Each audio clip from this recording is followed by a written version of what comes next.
Today I'm using the MJ transition effect application, which is quite a simple application and a nice application which I can use to demo the project, but the Calabash project actually. So go to this link, github.com/mayur/mj transition effect, and then copy the URL. So once you have the URL, go to any kind where you can download the source code from. So in my case, I will go to source tree, launch, and then paste the URL, and then give the path, and then do a clone. So this will download the source code onto your desktop. So once you have the project,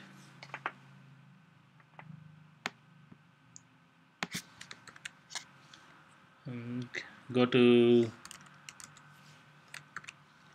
the folder where you have the project. I will have it, and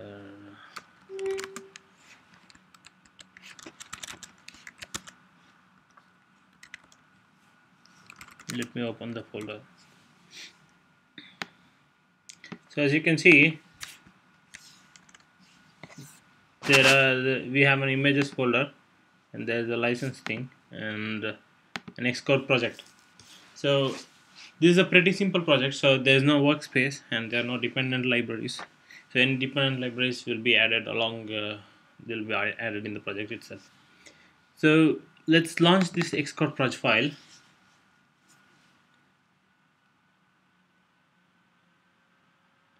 Compile it and run the application and put the application onto the simulator.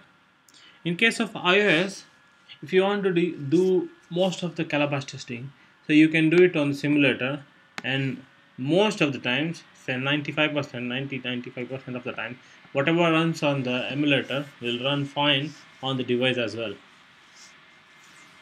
So you don't need to worry too much running on the device each time, but it's good to run your tests always on a device in order to get hold of the real issues. It could be application being slow on a device than the actual emulator, because a simulator or emulator which runs on the machine, say MacBook or MacBook Pro or whatever, so it will use the CPU from the machine, and it will be a lot quicker compared to the actual device itself.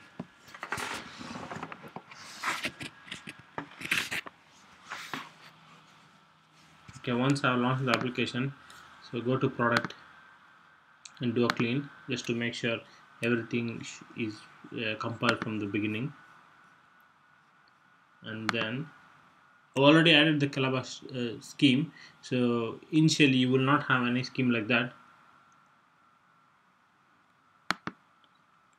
Okay, just compile this.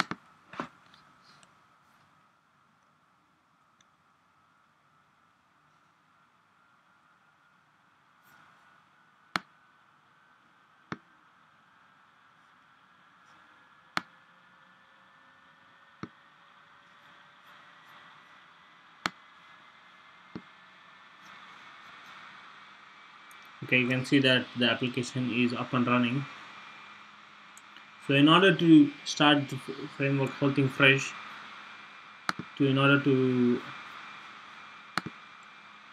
work with you guys, I mean be at the same level, so what I'll do is I'll go back to my project and then remove everything else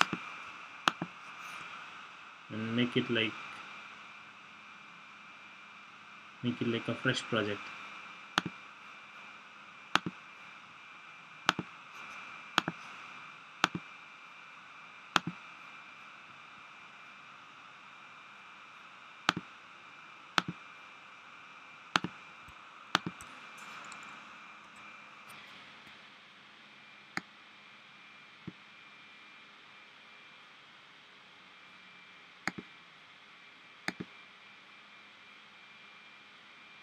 Okay, so my application is fine and running. The next thing you want to do is add the Calabash framework to this project. In order to do that, you need to install some gems. So do gem install Calabash Cucumber. So I have this installed already. This is a Ruby gem which is required for running Calabash commands on iOS.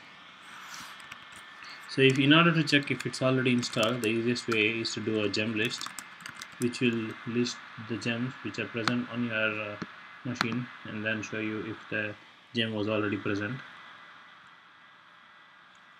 So you can see that there are 4 versions of this gem installed, and it will use the latest version of the gem in order to find any library or any methods which are listed under the particular gem.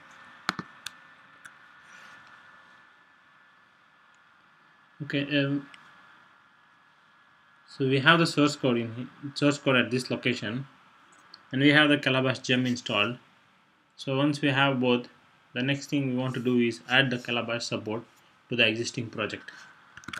Let's do the setup Calabash iOS setup. So what this command will do is it will look for the .xcode proj in the existing directory from where you are running. So in my case, I'm in MJ transition effect directory, which is this one, and I have my project in here, and .xcode proj is accessible to the Calabash command. So my setup should be nice and easy.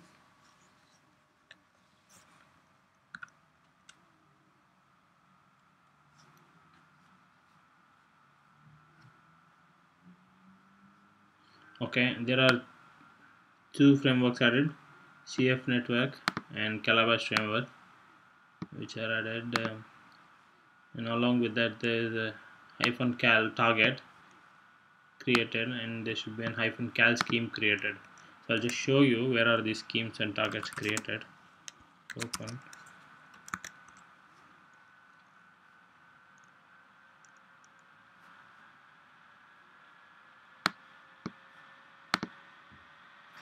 So if you click on this icon, you can see there are 2 schemes created, and if you come to your source code and click on the actual source code, you should see, give it a second.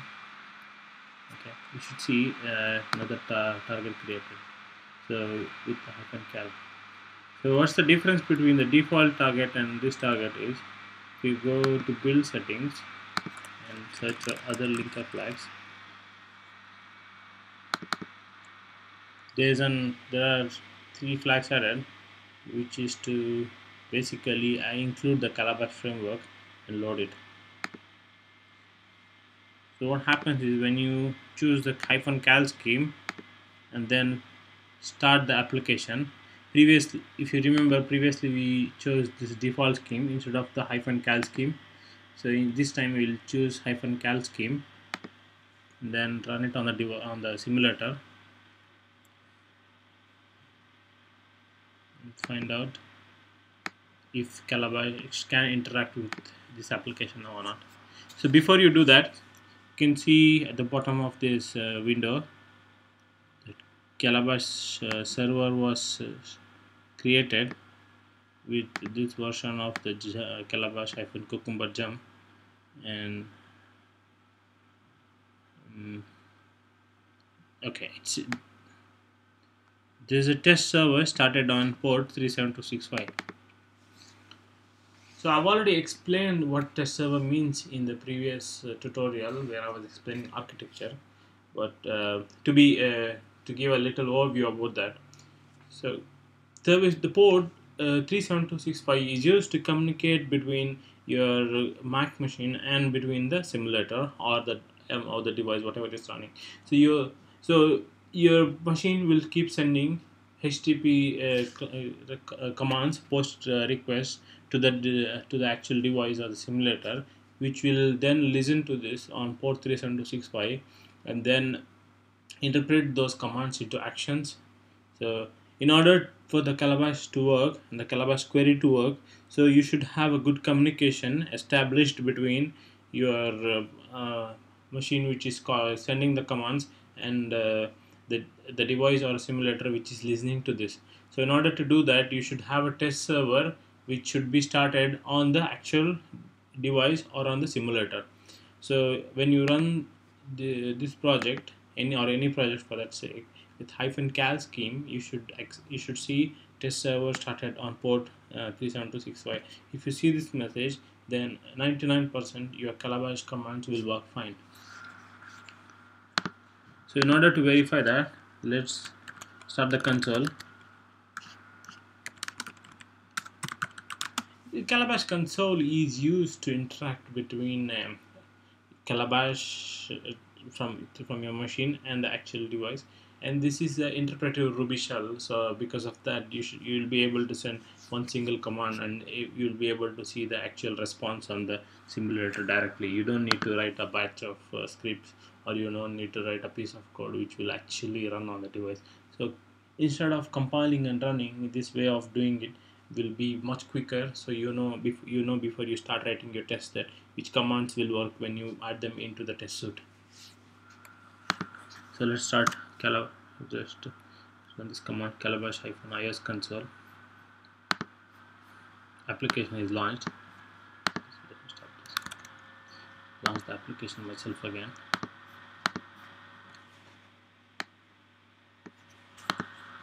So I've started the console from terminal, and I've launched the application myself. If I do query double quotes view, I can see there's something listed. So there is a view which is the whole thing in here, and it has so many UI elements. It could be an image view or a text view and a table and a list view or a table view which is present like this. So there are different UI elements which are present on the screen. So in order to identify them, there are different Calabash commands which I will show you in Calabash queries tutorial. I'll show you how to look at this table views and also how to scroll in the table view.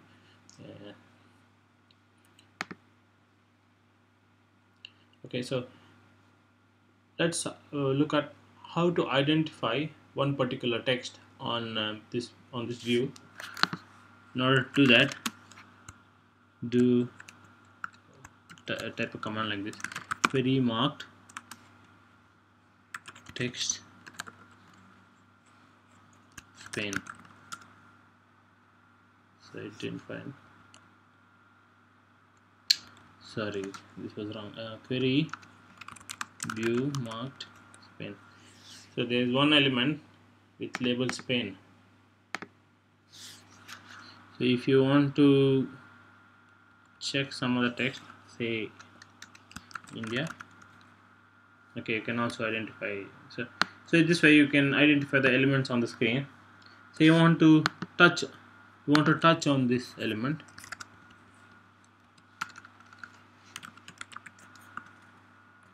Okay, now there's a warning. So what does it say? It says that simulator was not launched by Calabash Instruments. Instrument is an Apple utility which is used for launching applications, which is very well exploited or used by Calabash team in order to launch the application and then send the commands to the Calabash simulator. So in this case, we launched the application by clicking on the icon which was present on the simulator. So we will not be able to do any touch or any input actions on the simulator at the moment. So what we'll do is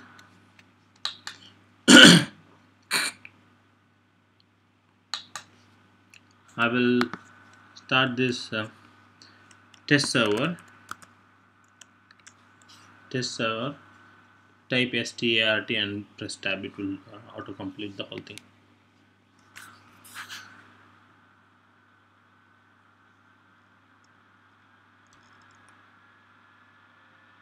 Okay, this is nice. It did start the application. So when you are starting a test server, make sure that you start your console command. You run your calabash-is space console command from the directory where you have your Xcode project. If you're running it from somewhere else and then you run this command, start test server in background command, it won't launch the application on your simulator.